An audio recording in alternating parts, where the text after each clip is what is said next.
ले बैठी, ये शर्त भी मैं जीत गया। चल निकाल पैसे। ओए अच्छा अच्छा बस कर, इतना शोखा होने की जरूरत नहीं है। आज एक गेम जीत गया तो क्या हुआ, ये पकड़, कल तेरे से 2000 रुपये जीता हूँ।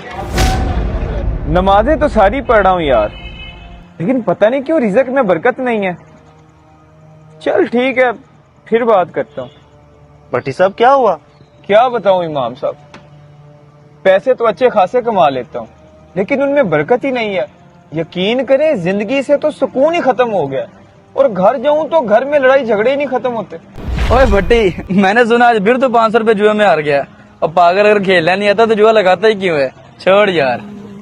ये मैं क्या सुन रहा हूँ, आप जुआ खेलते हैं? शर्म आनी चाहिए आपको। अभी आप मेरे सामने रो रहे थे कि जनाब घर में बेसुकूनी है, रिज़्क में बरकत नहीं है।